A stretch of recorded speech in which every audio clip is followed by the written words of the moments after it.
"Look, I have a book to finish tonight and it has to be done before morning, so please, if you have any kindness in you, help me quickly." Angela Lansbury was extremely upset when CBS decided to move Murder, She Wrote from its Sunday night slot. The show had been a massive hit for years, attracting around 40 million viewers every Sunday. It was the #1 rated drama for 9 straight years. But then CBS moved it to Thursday nights, putting it directly against the hit sitcom Friends, and everything fell apart. The ratings crashed from the top 10 all the way down to 58th place in just one season. Angela Lansbury was angry and shocked. She called the network's decision ridiculous and said she would never have agreed to a 12th season if she had known this move was coming. But CBS didn't care about her feelings. They told her bluntly that the audience for her show was too old to matter to advertisers. And what happened after that ruined one of the most successful shows in TV history. Angela Lansbury was born on October 16, 1925, in central London. Her childhood was filled with theatre, loss, and eventually escape. Her father, Edgar Lansbury, owned a successful timber business, and her mother, Moyna McGill, was a well-known British actress who performed in the West End. Angela grew up watching her mother play different characters every night, and acting naturally became part of her identity. But her childhood was hit by tragedy early on. When Angela was only 9 years old, her father died of stomach cancer. The loss devastated the family emotionally and financially. Her mother kept working, but World War II was approaching quickly. By 1940, the Blitz had begun and German bombs were falling on London every night. Buildings were destroyed, thousands of people were killed, and London was no longer safe. Angela's family had to escape. At just 14, she boarded a ship to New York along with her mother and 2 younger brothers. They left behind their home, their belongings, and the life they once knew. They arrived in America almost penniless. Her mother found theater work on Broadway, and Angela, who pretended to be 19 even though she was only 16, began searching for acting jobs. She soon caught a break. In 1944, at just 18, she signed a contract with MGM. That same year, she appeared in her first film, Gaslight, starring alongside Charles Boyer and Ingrid Bergman. She played a manipulative maid and delivered a powerful performance that earned her an Academy Award nomination. Her career took off instantly. The next year she appeared in The Picture of Dorian Gray and received another Oscar nomination. By the 1960s, she starred in The Manchurian Candidate, one of the most respected thrillers ever made. She played the mother of a man who was practically the same age as her. She got typecast as older women even when she was still young. Hollywood, she later joked, had made her old before her time. But Broadway treated her differently. On stage she could be lively, young, funny, dramatic, anything she wanted. In 1966 she starred in Mame and won her first Tony Award. In 1974 she won another Tony for her role in Gypsy. In 1979 she starred in Sweeney Todd and won yet another Tony. By the early 1980s, Angela Lansbury was a legend on Broadway. She had conquered both film and theater. The only area she had not fully explored was television. In 1983, almost 60 years old, she told her agent she wanted to try TV. But she was frustrated by the types of roles she was offered. She was sent scripts for shows where she'd play the maid, the housekeeper, or supporting characters with little importance. None of them matched her talent or reputation. After all her success, she felt insulted. She returned the scripts and told her agent to bring her something better or forget the whole idea. Then the script for Murder, She Wrote arrived. It had been created by Peter S. Fisher, Richard Levinson, and William Link, the team behind Columbo. The show was loosely inspired by Agatha Christie's Miss Marple. The lead character was Jessica Fletcher, a widowed English teacher and mystery writer living in the quiet town of Cabot Cove, Maine. She solved crimes using intelligence and observation, not violence or romance. Jessica was smart, mature, and completely independent. Angela read the script in one sitting and immediately loved it. There was just one issue: the part had already been offered to Jean Stapleton, known for playing Edith Bunker on All in the Family. She turned it down, not wanting the responsibility of a weekly series. The producers then thought of Angela Lansbury. They assumed she wouldn't be interested, but when she heard about the project, she surprised them. She wanted it, but only if she had control over Jessica Fletcher's character. When writers suggested giving Jessica a new husband or creating romance stories, Angela rejected the idea. She insisted Jessica remain loyal to her late husband Frank. She would wear a locket with his picture and politely turn down any romantic advances. Jessica would always be her own woman. The producers agreed because they knew they needed her. The show premiered on September 30, 1984, airing Sunday nights at 8 p.m. after 60 Minutes. CBS expected the show to do well but did not expect the explosion of popularity that followed. Jessica Fletcher instantly won over audiences.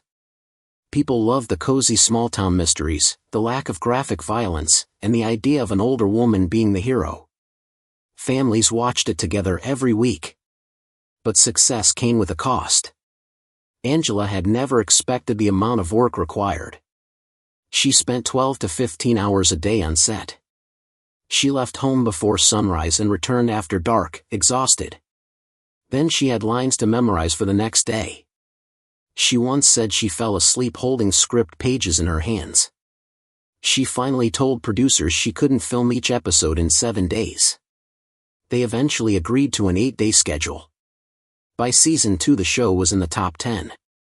By season 3 it had between 25 million and 40 million viewers every Sunday. To put that into perspective, that was like having a mini Super Bowl audience every week. It was more than a hit, it was a national habit. People planned Sunday nights around it. For 9 straight seasons, Murder, She Wrote was the top drama on TV, a record that has never been broken. CBS estimated that more than 10 billion total viewers watched the show across its entire run. The audience was loyal and mostly older, which became an issue later.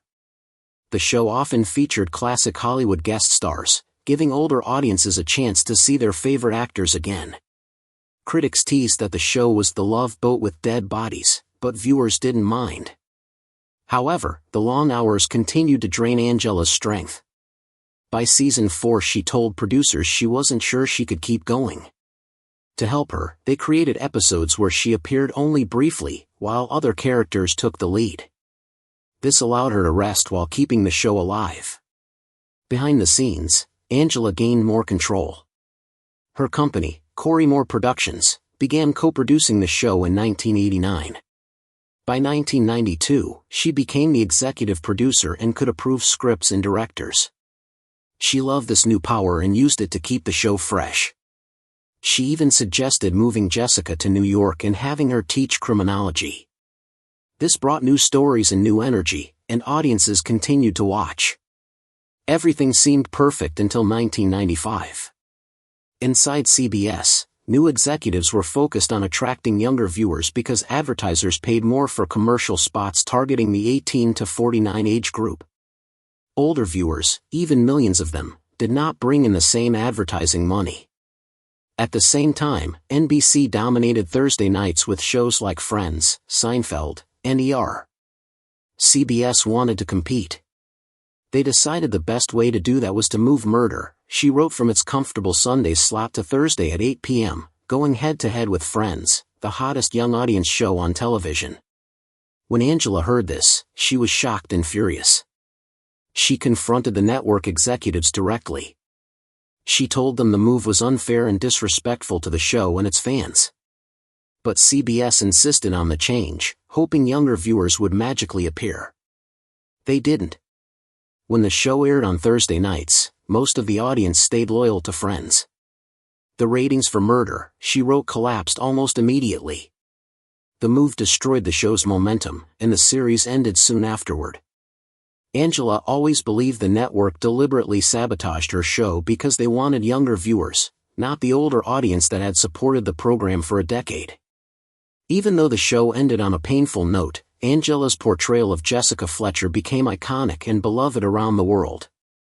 She turned a role that many actors might have dismissed into one of the most memorable characters in television history. Her talent, work ethic, and strong sense of self shaped the entire show and kept it successful for 12 years.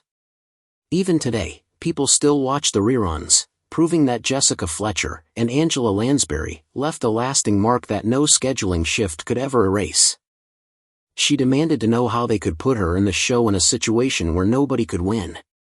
She couldn't understand the logic behind it. The show had been in the top 10 just the year before. The audience always knew exactly where to find it. Sunday nights at 8 p.m., the same time and place they had watched it for 11 years. Moving it now made no sense. It would confuse viewers, especially older ones who had long-standing routines. For them, Sunday night meant dinner, then 60 Minutes, then murder, she wrote. Changing the schedule would break a ritual they had kept for more than a decade. And putting it directly against Friends felt like pouring gasoline on a fire. The executives tried to explain that they needed younger viewers, that advertisers cared about the 18 to 49 group, and that Sunday nights were too valuable to keep giving to an older skewing show. But Angela Lansbury didn't care about any of these excuses. She called the decision ridiculous, illogical, and completely absurd. Still, the executives refused to change their minds. They said the choice was final. Sunday nights were off limits, and the show was moving to Thursday whether she liked it or not. Lansbury told the Los Angeles Times that she never would have agreed to do the 12th season if she had known CBS planned to move the show. She said she couldn't understand their thinking and no one else could either. She gave several more interviews where she openly criticized CBS. She said the network was disrespecting the fans who had supported the show for over 10 years. She believed CBS was sending a message that those loyal viewers didn't matter. She was especially upset about how the network dismissed older viewers. She pointed out that people over 50 controlled a huge amount of the country's wealth. These were not poor retirees with no spending power. These were established adults who owned homes, traveled, bought cars, and used their money freely. But advertisers and CBS executives acted as if they were irrelevant, as if their viewership meant nothing compared to 25-year-olds watching Friends. Lansbury said this thinking was foolish and completely disconnected from the real world. She said the executives were chasing numbers on spreadsheets instead of understanding the actual people who made up the audience. But no matter how strongly she objected, the network moved forward with the decision. There would be no compromise. The 12th season premiered on Thursday, September 21, 1995, at 8 p.m., directly against Friends. And the outcome was exactly what she had predicted, a total disaster. Ironically, the second episode of the season was titled Murder Among Friends, but while Jessica Fletcher solved betrayal on screen, the real betrayal was happening on television as Friends demolished everything in its path. The ratings collapsed instantly. The first week was bad. The second week was worse. The third week was a complete wipeout. The audience disappeared. Some viewers were confused about the new time and tuned in on Sunday, only to find something else airing. Others refused to change their weekly routine. Many simply switched to NBC's popular Thursday night lineup. By the end of the season, the damage was undeniable. The show finished 58th in the ratings. This was the same show that had been in the top 10 only a year earlier, and had been number 1 for 9 straight seasons. Now it was down to 58. Nothing about the show itself had changed. The mysteries were still good. The scripts were solid. Angela Lansbury still gave top-quality performances. Production remained strong, and guest stars continued to appear. The only thing different was the time slot. CBS had taken a show made for older viewers and thrown it into direct competition with one of the most popular young adult sitcoms on TV. It was a strategic failure. Every week, Lansbury watched the show fall apart in real time. She didn't hide her feelings either. She continued giving interviews, refused to soften her words, and didn't try to be polite. She was angry, and she had every reason to be. It wasn't just about her. It was about the crew members who had worked on the show for more than a decade. The writers who had created 264 episodes. The production assistants who knew everything about the show's world. The older actors who depended on guest star roles. And the millions of loyal fans who felt abandoned. CBS had made a decision that caused people to lose jobs and disappointed viewers who had stayed loyal for years, all because executives wanted younger demographics and didn't care about the viewers who had supported the show the most. In early 1996, as the disastrous 12th season approached its end, Angela Lansbury announced that if CBS wanted a 13th season, they would have to do it without her. She was finished. She refused to watch the network slowly destroy everything the show had built. She wouldn't help them drag it down any further. If they wanted Jessica Fletcher, they would need to find another actress. CBS didn't even try to fight for her. There were no emergency meetings, no calls asking her to reconsider, no attempts to offer more money or more creative control, not even promises to move the show back to Sunday nights. The network that once relied on the show now acted as though it didn't matter. The show that had earned them huge profits and millions of viewers was suddenly treated as disposable. Angela Lansbury got nothing more than a polite thank you. The final episode aired on May 19, 1996. CBS made a small gesture by moving the last few episodes back to Sunday at 8 p.m., the time slot where the show had always belonged. The finale performed well in the ratings, better than the entire season had done on Thursdays. This proved what everyone already knew. The audience had never abandoned the show. The network had abandoned the audience. CBS had broken trust with millions of loyal viewers over a single demographic gamble. Over its run, the show produced 264 episodes across 12 seasons, earned Angela Lansbury 18 Emmy nominations, made her the face of one of the most beloved detective shows in history, and pulled in more than 10 billion viewers worldwide. The show didn't end because the stories got boring or the viewers lost interest. It ended because executives chased a younger audience and ignored the loyal audience that had been there all along. But Angela Lansbury still had the last word. CBS, perhaps feeling guilty or simply wanting to keep the brand alive, signed her to star in a series of TV movies based on the show. Between 1997 and 2003, she returned as Jessica Fletcher in 4 two-hour movies. These did well in the ratings, proving once again that the audience was still there. They hadn't vanished, they had just been pushed away.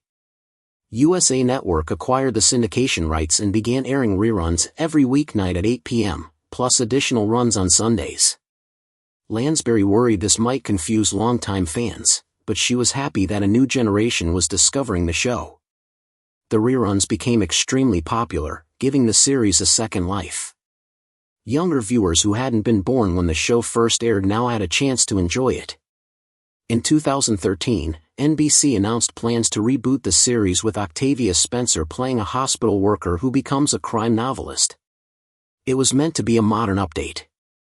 But Lansbury said it was a bad idea to use the name Murder. She wrote for a show that had nothing to do with Jessica Fletcher, Cabot Cove, or the original charm. She praised Octavia Spencer as a talented actress but said she was being put into an impossible situation. When the network canceled the reboot plans in 2014, Lansbury said she was relieved. The downfall of the show became a case study in television history. Business schools, media classes, and marketing programs studied it as an example of how corporate decisions can destroy long-term success. It showed what happens when networks forget that viewers are real people with habits, loyalty, and emotional connections, not just numbers. Once trust is broken, it's almost impossible to rebuild. But more than anything, the story showed Angela Lansbury's integrity. She could have stayed quiet and taken her paycheck. Instead, she stood up for her fans and for the show.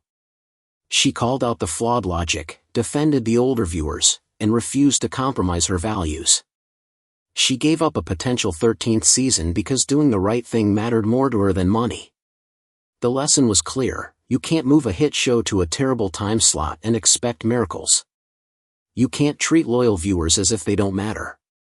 And you certainly shouldn't underestimate Angela Lansbury. The show officially ended in 1996, but its legacy continues. it remains one of the most successful detective series ever made. It opened doors for other shows with older leads and proved that audiences enjoy smart, gentle mysteries that don't rely on violence. Streaming platforms have introduced Jessica Fletcher to new generations.